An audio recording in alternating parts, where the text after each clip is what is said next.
This way, down first floor. Right corner, right corner. Right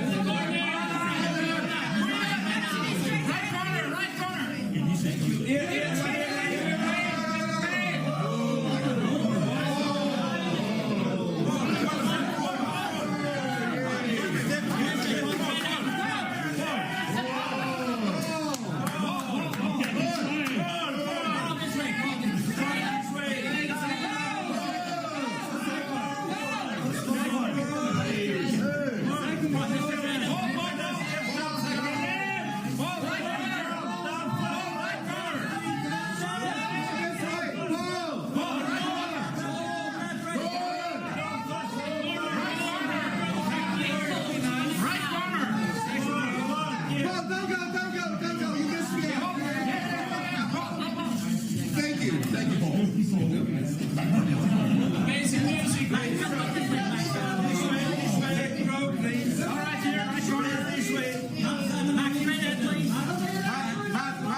I'm sorry. And second row, please.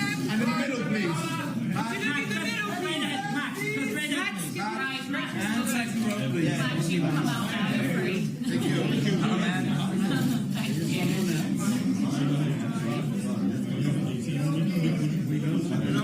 please. Down to the floor. Could you please second row, please?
Der Schwede Johan Renck schuf unter anderem die grandiose Serie Tschernobyl. Er ist ein Meister Dichter filmischer Erzählung und Spannung. Im Berlinale Special Gala zeigt er den Film Spaceman und man darf sehr Eigenartiges erwarten. Der Astronaut Jakob ist seit 6 Monaten auf einer einsamen Weltraummission unterwegs am Rande des Sonnensystems und er hat Angst um seine Ehe. Er glaubt, die wird diese Reise nicht überstehen. Hilfe kommt ausgerechnet von einem Außerirdischen. Der Film entstand nach dem Roman Spaceman of Bohemia, eine kurze Geschichte der böhmischen Raumfahrt von Jaroslav Kalfa und kann glänzen mit Stars wie Adam Sandler, Carey Mulligan, Isabella Rossellini und Paul Dano. Wer von denen bei der Pressekonferenz dabei war, sehen Sie gleich.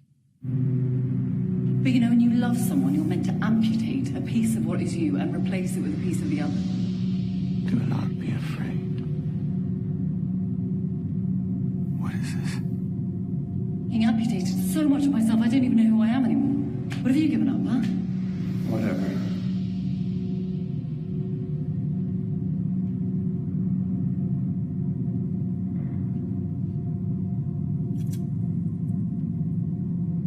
Are you doing this to me? You go where I go, and I go where you go, right, Spaceman? I wish to assist you in your emotional distress. It seems your mate is pulling away. Perhaps my presence can lessen your solitude. I don't need your help. But you do.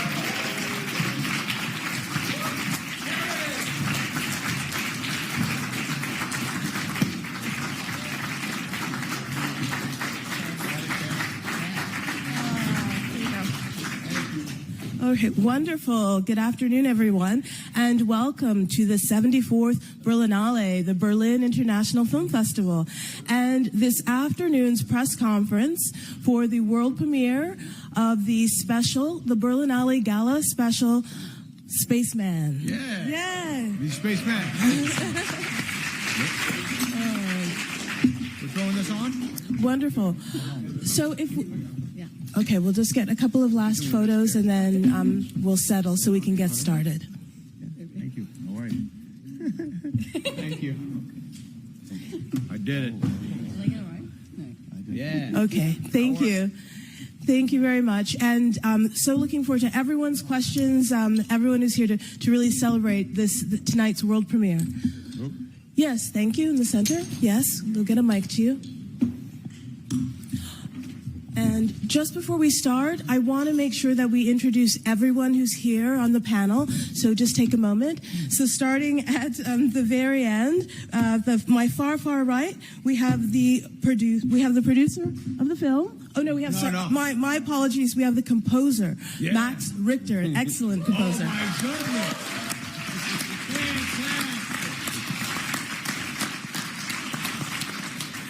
And now we have the producer of the film, Michael Peretz. Way to go, Michael.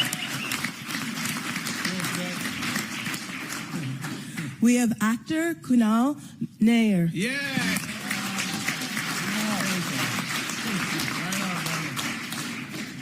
Actor Paul Dano.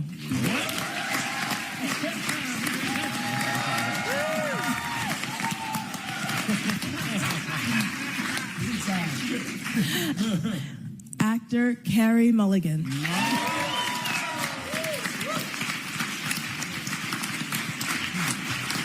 It's really an incredible cast. And actor Adam Sandler.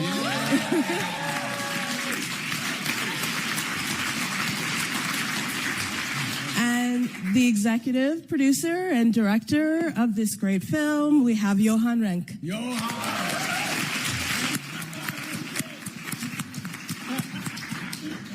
All right. Now we're ready for your question. Hey. Hello there. Scott Orlin with Cinema and the Golden Globes. First of all, congratulations, everybody. Good to see you. Adam, I kind of want to start with you. This is an interesting acting exercise that an actor has to go through, and I wonder if you can talk about it on several fronts.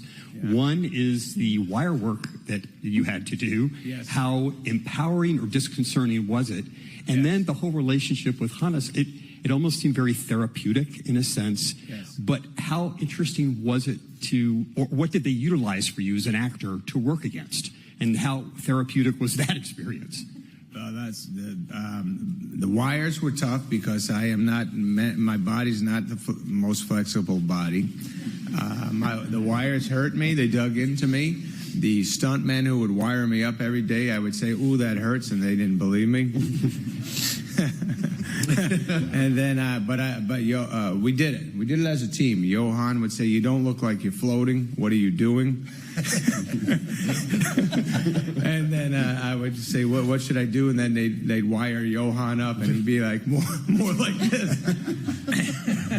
But no, that was good. And then talking to Hanush, man, that was always a pleasure. We got deep together. I felt pain. He helped me try to get out of that pain. Thanks for that. Say that again. What did they use for you as like a point of reference? Because Sandler wasn't. Oh, well, we did rehearse together before we shot the movie. We rehearsed a lot, and so we were locked in together. And then on the day, though, yeah, I'd be talking to a tennis ball, or I'd be talking to Johan's friend who came and dressed up and would crawl around, right? Sure. Yeah. And then, yeah, but it was very good. It was a movie about being alone, and the tennis ball allowed me to be alone in my own world. And Johan set it up with the cameras where the crew was kind of far away, and all of a sudden there'd be a camera. I'd be like, "Did anyone press record on that thing?" And apparently most of the time they did. And then we did it. We shot the movie. Thank you. Hello. Does this work? Can you hear me? Yes. We hear you. Hi, I'm Veronica from the German news agency DPA, and I have two questions. The first one is, what did you guys learn from loneliness? Is there a lesson that you took with? And the second question is, I am afraid of spiders. It was nasty. Do you have any kind of phobia yourself? The question goes out to all of you. Yeah. Yes. Loneliness. Johan, you're lonely.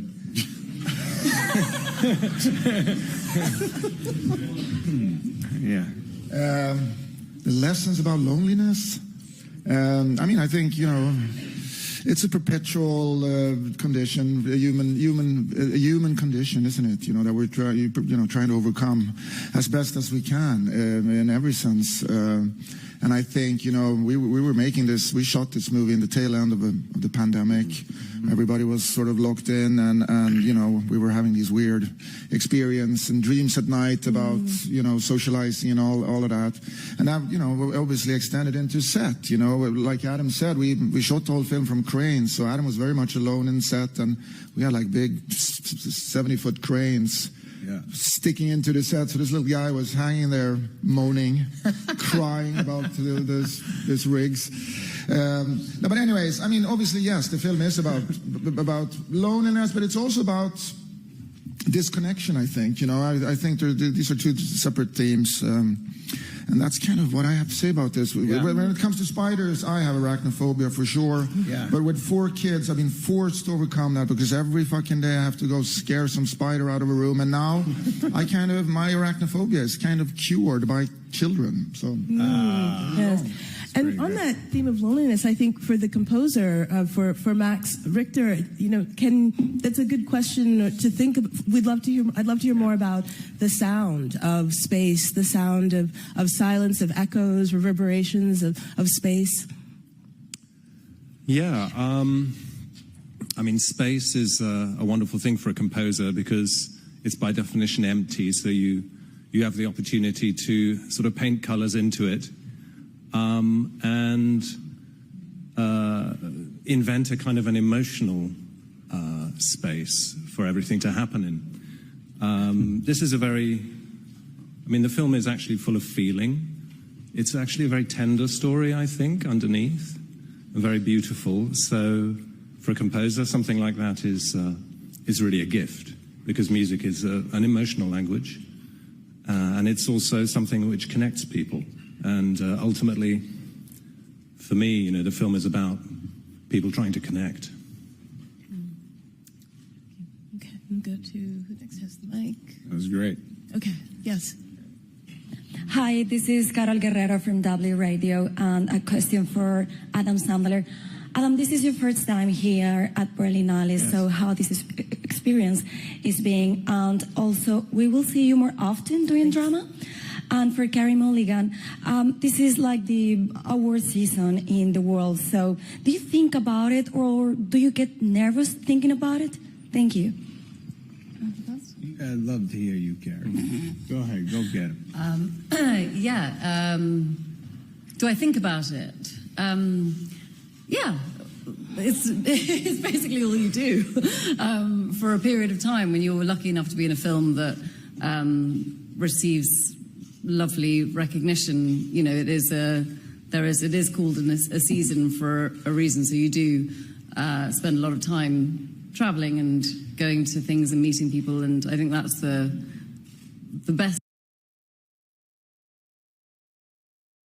time when you're lucky enough to be in a film that receives lovely recognition. You know, it is called a season for a reason. So you do spend a lot of time traveling and going to things and meeting people, and I think that's the best part of it. Really, is, you know, most particularly this year, getting to be in a room with incredible people, incredible writers, directors, actors. But yeah, it's a kind of job, full-time job, but one that's you just feel very privileged to be in the room with the rest of those people. So it's lovely. That's nice. Yes, Mr. Yes. I forgot. You said something. You said, Berlin Film Festival, fantastic, by the way. Everybody, honestly, what a great time. Thank you for having us. We've had a ball. Everybody's been fantastic and welcoming, and it's exciting. And what a beautiful time. We got so excited that we got invited here. Thank you.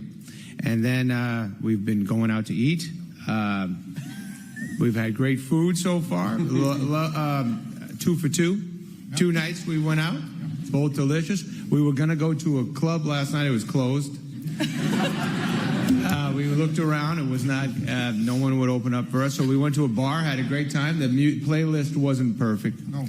We wanted louder music, but it wasn't going. But we ended up talking. That was good. Sometimes when music's low, you get to talk, get to know each other. Max was not there. He was composing in his room. But I did see, and this is a true story, when I got out of my car and everyone was screaming hellos to us and taking pictures, I noticed when Paul got out, there was a group of like 400 spiders that were going, and they were going, Pauline, you're the man.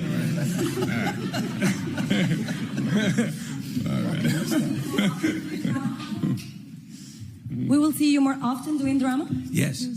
I don't know. I hope so. I mean, I love doing it. The Spaceman was an amazing process, and we all got to dive deep together, and it was I love the movie. I love watching it. It's beautiful, and the sound's amazing, and everybody's great in it, so that's good. And so, of course, if another great movie comes around, maybe Johan will invite us all to do another good one. No. You'll see. That's it. He's so mad. All right, guys. All right. Yes. Hi, this question is for the team. This is Mo Mashadi from Night Tide Magazine. As a film that speaks to really the disproportionate percentage of our connection in our romantic relationships and also lack of accountability, what did you guys bring to the role of thinking about your own interpersonal relationships and where maybe you could have had accountability, where you needed something from somebody, and how did that enhance or affect your character in any way? Awesome. Wow, that was awesome. Nailed it. Yeah. Right. Perfect. Elegance.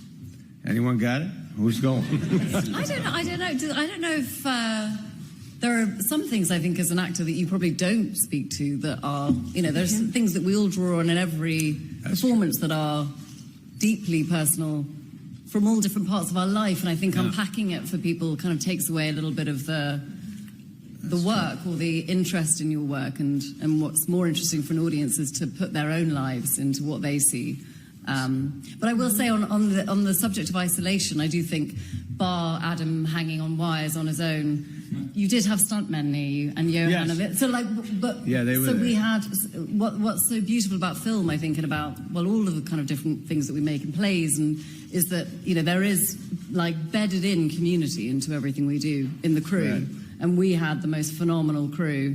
I know you guys did in New York, and then when we were in Prague, we just had the most amazing crew, and who loved Johan and was so excited about what we were doing. And so we did feel like it was the coolest, the nicest community. And Adam would come in with his big boombox, and we'd all listen to Celine Dion, and it was the best, wasn't it?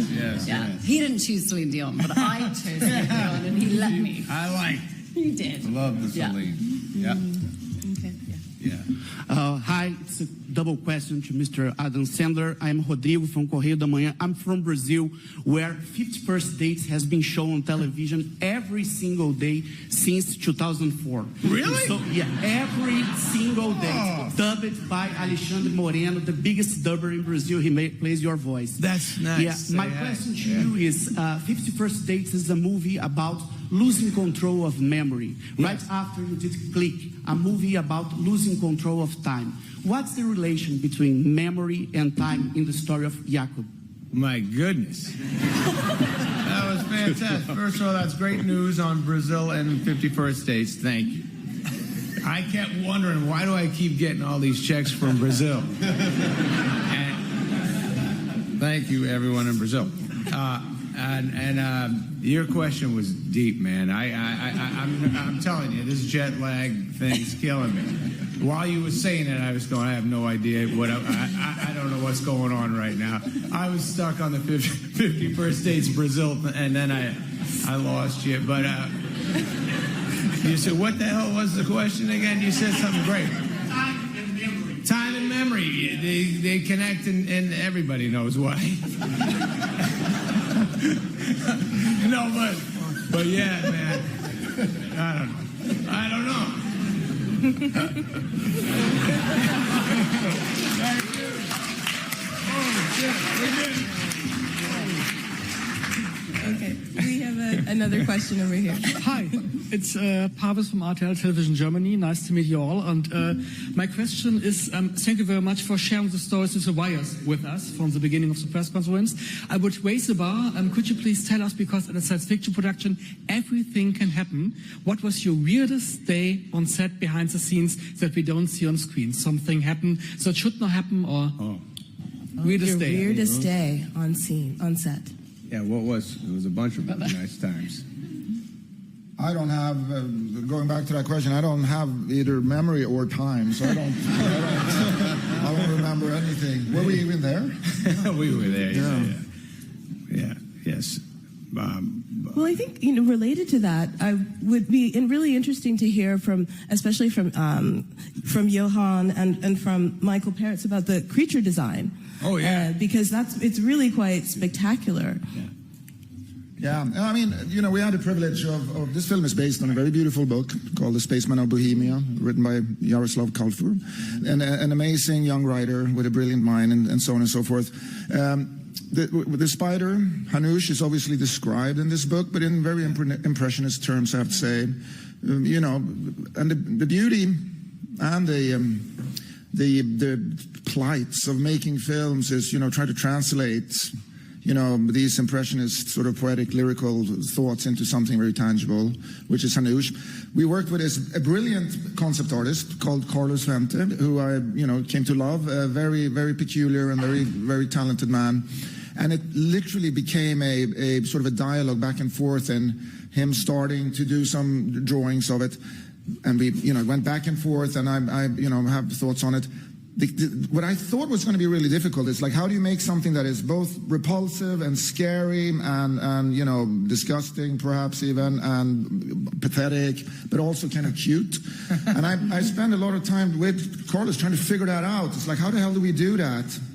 But I came to the knowledge, in doing our film, I came to understand something I should have understood when I was about 5 years old, which is that it doesn't matter how anything looks, if it has a good heart and a good soul, it's going to be beautiful, and it's going to be cute and all that, So it became very apparent that, any efforts, any kind of pragmatic thoughts on how do we design the appearance of this creature to address all those things was a futile kind of thing, because ultimately it's about heart and soul, and then the appearance doesn't matter. Yeah, and I think just to add one thing, which is that from the get-go, Jaroslav, who wrote the book on which the film is based, was so unbelievably generous with, I think, his belief in the team that we ultimately assembled, not only to do the book justice, but also to make our movie. And so I think we were never bound by the restrictions of how the creature was described in the book, because it has this very different, very specific, very impressionist aesthetic. And I think it was really wonderful for us and for me, because I got to just we got to feel like we were doing right by him while also doing right by the film. And I think it's a rare thing for an author to be so generous with that sort of creative belief. More questions to Michael, man. That was solid. Go on. Yes, and to the voice of the creature, as we're talking about the creature, that the work to create the sound and the voice of this alien spider. Yeah, sure. Well, I took Hanush at face value, meaning, if he's lived for thousands of years and traveled through galaxies and lost his civilization, what would that be like? And then to encounter, this essentially baby human who's, 40 or 50 years old, and want to learn about him on the way back to the beginning. So I think we started with Zoom rehearsals, feeling it out all together, and I think the thing that felt right was to really be a doula of some kind, or like a spirit guide. So I think that if you've accrued that much wisdom, it felt something sort of Zen-like and gentle, and that's what Adam needed too. I think Adam needs people to be gentle with him. Thank you. Yeah. Okay. Always there. Okay. Yes. 30 seconds, because we showed Lazarus Christmas from Derek Radio Bulgaria. Adam, you're a great actor, best actor 2025. I have this information from the Academy, but I don't know if it's true. Really amazing performance. And Paul, Carey, and Adam, what do you think about each other's performance in this movie? Because, for example, 5 more seconds. Adam, you have an emotional void and emptiness. And how did you cope with that? Because when a man is emotional, I mean, I had this like really pain when I watched the movie. And for Paul and Carey, what do you think about this like horror effect? But it's not like horror, but it's dread. It's like dread throughout the movie. It's like a space odyssey for thriller. It's really, really devastatingly beautiful. But I mean, Thank you, man. So, yeah. Maybe a question around genre. Their thoughts on the mixture of genre. Yes. Yeah. And performance. Yeah, maybe we'll focus on the message. You can pick one. It's kind of a complex, but thank you. Yes. Thanks, man. Yes. Thank you for all the nice words. That was very cool. What do you think? I mean, just... Wait, was the question about Adam's performance? Was that originally what you wanted? Well, I can talk about your performance. I love Carey's performance. Just so... Wow, watching Carey work, amazing. There was this one scene when she was on the phone, right? That we watched Carey perform. I was in the back, saw her do it, and just in one take, she just broke everybody's heart and was so deep in there. She's just the next level of greatness. So it was amazing working with Carey. Every scene we shot together. And Paul and I we had a fantastic time Zooming together. And then just when you watch the movie and the connection that we end up having, we're getting that in real life, and that feels good too. I'll say that I wish that I'd gotten to work even more with Adam, because I grew up in middle school. His comedy albums were so important to me, and that was a big part of me feeling really lucky to get to do this. What was to work with him, and I almost wish I'd gotten to do it more. But we had fun. Yes. And I agree with the kind gentleman over here that I don't know how he did it, but when I watched the film, I really think Adam's face and body, he's deeply embodied whatever this character is going through.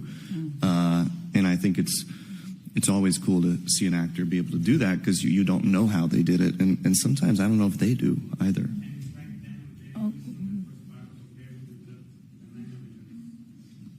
Thank you, man. That's cool. Yeah, and for me, we had our time, doing living our relationship, but I wasn't there to watch any of the stuff that Adam did in the spaceship, everything that, we lived our stuff, we shot all of our stuff in Prague together, the beginning to the end of our relationship.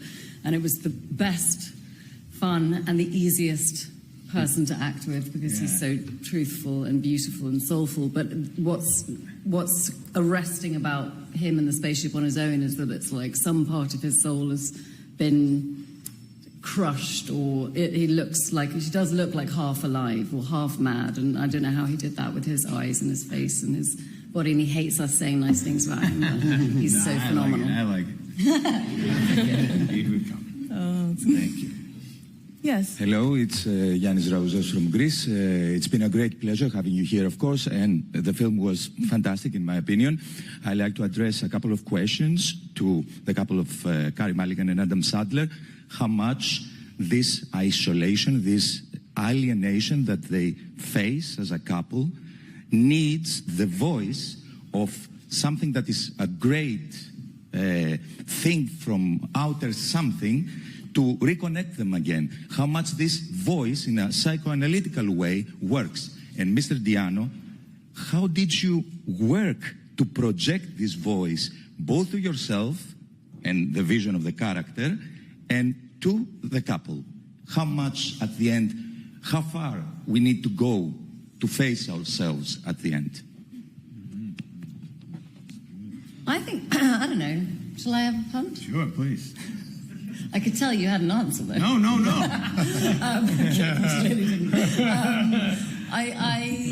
don't know if it's a voice to them or it's him. I think he's facing his the truth of how he is. Your character tries to pull it out of me while I'm down on Earth the whole time. Yeah. But it's his. Sorry. It's a voice inside the relationships in the way that is affecting one of the key roles. Right. Mm-hmm. Well, to me, it's that thing you often think of. What would you think about on your deathbed? What are the things that really matter? What's the thing that gives you perspective, that draws you back into the important things in your life when you get? And I think that's what Hanus does in this interaction. It's like it's bringing him back to, ambition you can throw away, success you can throw away, money you can throw away, but the love and connection and your family are. And if we could all have a little friendly spider tell us that, wouldn't that be wonderful? To be able to just refocus us on the things that matter. And I think he does that for your character. Right. Yeah. And he basically telling me to stop running away. Your brain, you can allow yourself to keep throwing blocks up to reality and what's painful and what's you're going after, why it's so important to you to go after something that's over there when you have something right here that is beautiful and perfect, and you're just choosing to ignore diving into that. So that's what Hanush helps my character. I think what's cool about the movie Real Life, I'm on a journey. I'm up, and I have so much time alone. That's a good thing. In real life, I don't have that much time to be alone. I get like maybe 8 minutes tops, and then I have to do something. So being alone on a spaceship, I think I recommend that to a lot of people, to most of you, every one of you. Okay. Yeah, I'll just say, I think that we have to learn things for ourselves most of the time, earn the learning we get in life, and earn the change. And so I think that whatever Hanush does for Jakob, I think it's somewhat Socratic, meaning maybe he's helping to sort of pull these memories or be there for him, but Jakob or you have to earn that for yourself at the end of the day. So I think we all could use a kind shoulder, a kind set of eyes, though, right, to be there for us. Yes, and I do want to ask a question in this of Canal Nair, because you're acting, with. I thought I was going to dodge a question. with Adam Sandler, but you're not in the same physical space. So I would love to hear more if you could tell us a bit about that rehearsal process and having the backstory, building that backstory of your relationship.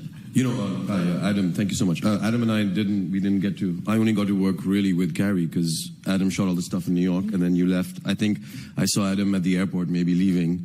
And that was it. And then I was literally I told you I was a fan, though. Yeah, exactly. Yeah, we did. I got some autographs for your kids. But I was just to be a supporting player in such an incredible triage of actors is a real dream, and I really love this project. And it was just great working with Carey as well, and to see how well she's also done this year and everything.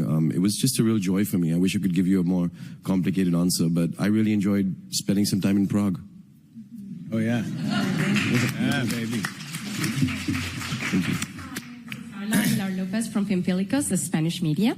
My question is, especially for the director, this film made me think a little bit of, it's Kafka-like, it's in Prague, it's the Metamorphosis. I wonder how much this reference was, you got inspired by it, and maybe you guys, all the characters were inspired by this reference, or any other reference you might had in mind. Thank you very much. Well, it is, this is a thematic, concept that is, not utterly uncommon in literature, so to speak. I think the Kafka of it all is definitely pertinent, but I don't think I work with inspiration in that sense at all.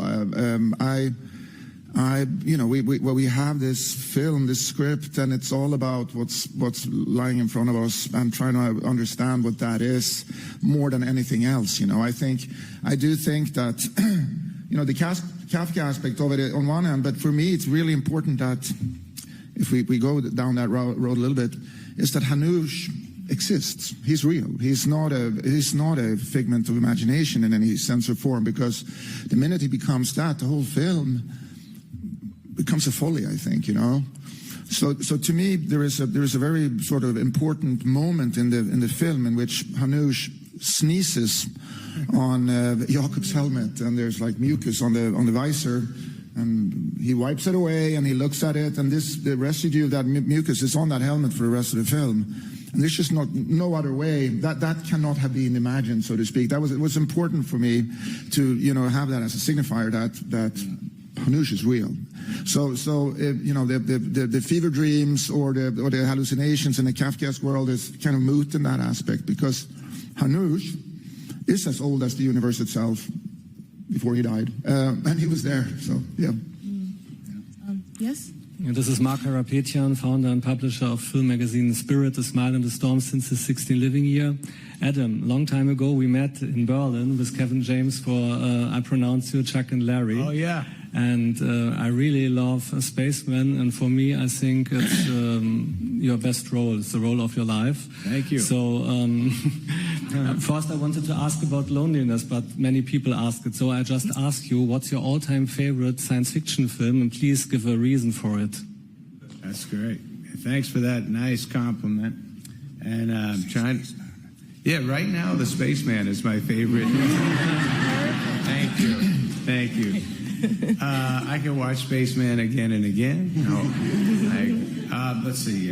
What is that old-time science fiction? The Attack of the 50-Foot Woman. My father and I used to watch that together, so that has nice memories. But there's been so many great science fiction movies. I can't. I'm not great at picking one, but the 50-Foot Woman always felt good. Yeah. We have to close. Do you want to answer or respond to that question about any science fiction film influences as the director? Again, I choose to not be influenced by other movies at all. I don't think that's a good idea.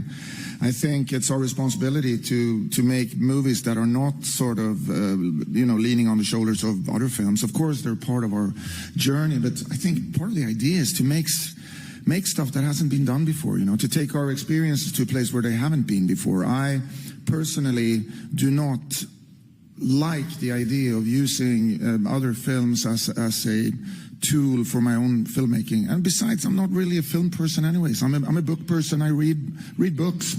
And I think the imagery that I create in my head while reading a book is why I'm a filmmaker. I've always been really vivid about that. So to me, it's like there's a bunch of great films out there and great science fiction movies in all shapes or forms.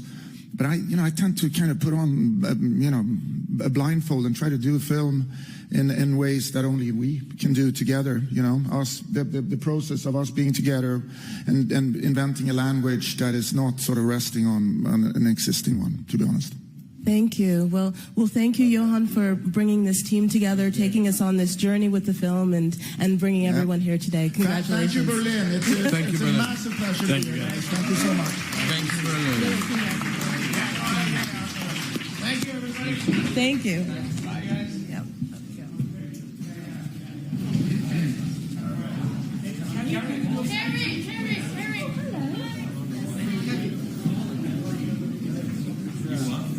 Hello.